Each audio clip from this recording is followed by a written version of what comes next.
Hello people, Tony here, and welcome to another video. And I hope you all had a wonderful holiday and a happy Christmas and happy holidays in general, stuff like that. And I hope you all had fun. And since the holiday is over, we're nearing the end of the year 2019. It's that time once a year to give you all my thoughts on gaming 2019 edition. And like last year, I gave a video on my thoughts on gaming of 2018.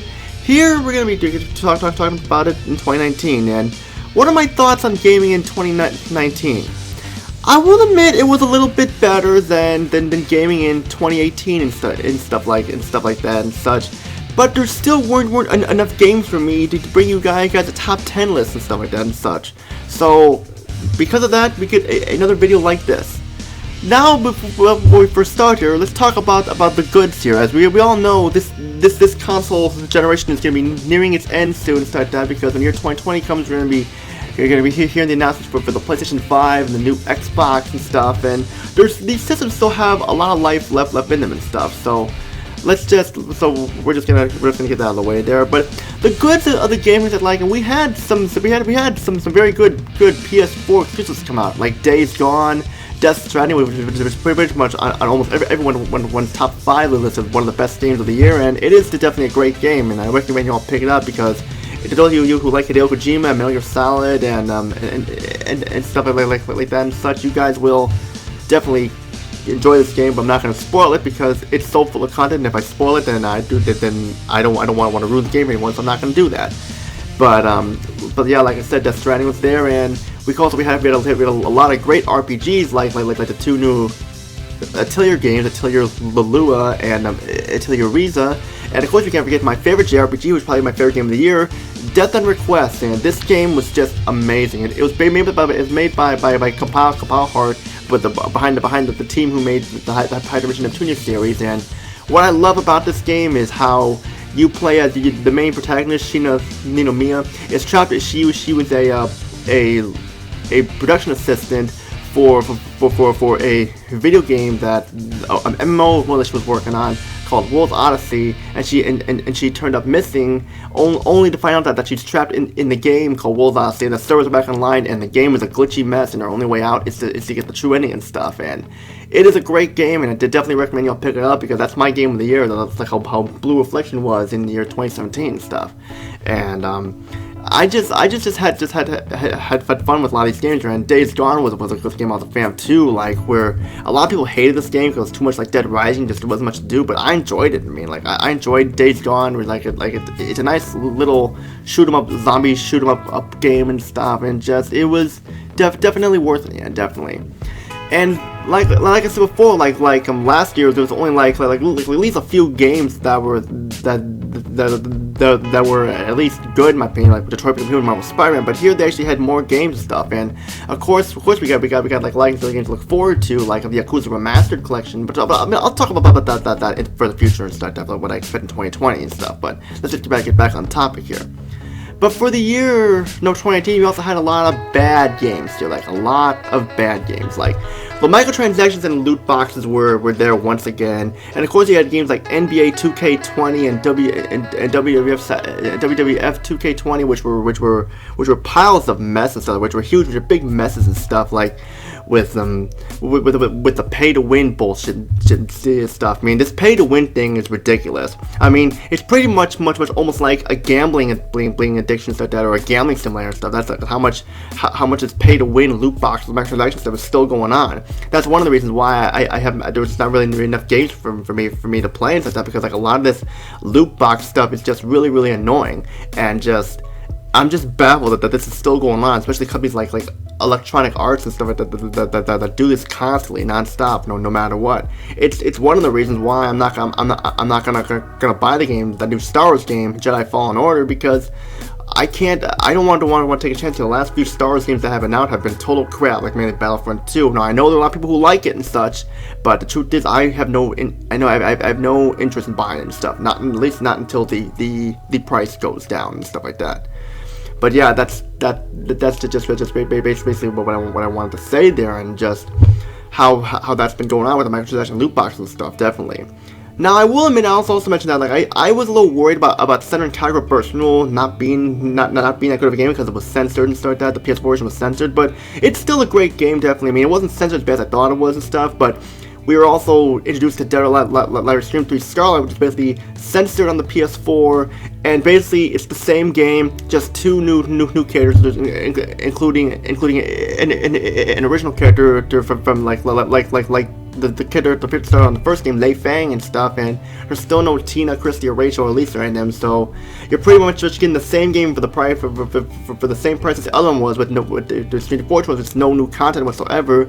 So what's the point of even buying it then? I mean, it was the same with Devil May Cry 5. I knew there were loot box microtransactions in it, so I didn't even buy it and stuff. I mean, people saying Devil May Cry 2 is a bad game and stuff. That is a bad game compared to the original, the first three and the first four. I mean, but still, I have no interest in buying the game. But you've got loot box microtransactions all over it and stuff, and all the DLC stuff. No way, and stuff. No way. Just no. And that's just basically what it was. It's like, and of course, like probably my least favorite part of this generation is finding out that Sony was censoring a lot of their games, and like Nintendo was like keeping the games uncensored and stuff, which is weird because I don't know why Sony decided to censor this stuff, but it was just a big problem for us gamers who like Senran Kagura and Dead or Alive and stuff like that. It was just not good at all. And speaking of Dead or Alive, we also were introduced to Dead or Alive 6, which pretty much was censored for a more niche audience that had to do with Ninja Gaiden 3, and like it basically suffered the same fate as Tekken 7 did and stuff. So yeah, like I knew going into that game it wasn't gonna be great. So just saying there. But I'm not saying all the game was bad. I mean, like I said, it was a little better than last year. But just all this stuff that happened, it just still kind of fell flat. I mean, we have stuff to look forward to in the year 2020, like with the Yakuza Remastered Collection. I've gotten back into the Yakuza games. I got my Yakuza games back, and I'm waiting for Yakuza 3 for the Remastered Collection with 3, 4, and 5 on the PS4 to come out. And I'm actually enjoying them, and I'm actually I'm actually lately planning on checking that out definitely. And I have hope that that's gonna go well definitely, especially with Last of Us Part 2, which is basically a game that everyone's been dying to see, and I have hope for it as well, that's gonna be awesome. I know that people were complaining about this lesbian scene in the E3 trailer and stuff, which I don't care either way. I don't care if there's a lesbian scene in it and stuff like that, because that stuff that doesn't bother me. Because I like seeing a lesbian couple, it doesn't bother me, that stuff. I mean, it's who I am. I'm not bothered by that stuff. So that's basically what it is. But of course, we also had Mortal Kombat 11. I didn't really play that, so I have no opinion on that. But I know I'm kind of naming off games that I'm set from boring people. Just telling you guys why gaming was not that great this year and stuff. You know, like I said, it was better. We had a few more games here, but if you want to talk about a game that I was mainly looking forward to, as you mentioned in my last video, that was I got it for you. That game we had here there was Melky Legendary Alchemist, which is basically a spin-off to the Atelier games to celebrate their, I think, 20th anniversary or whatever and stuff like that. I don't remember which anniversary it was. And Melky the Legendary Alchemist, I was looking forward to that game mainly because I'm a fan of the Atelier games, and I got it, and boy oh boy, I was disappointed. I was almost as disappointed as I was when I played Tekken 7 and stuff, because that game's not a JRPG after all. It's a building simulator, just build stuff. Now I don't mind building simulator. I'm not against that stuff, but the fact that they made the game seem like it was going to be a JRPG with a cool character, Nelky and stuff like that and such, and had characters from previous Atelier games, only for it to be a building simulator and stuff. But you can't even run around freely at all. It's all just in one straight path when you battle and stuff. It just makes it all way too easy.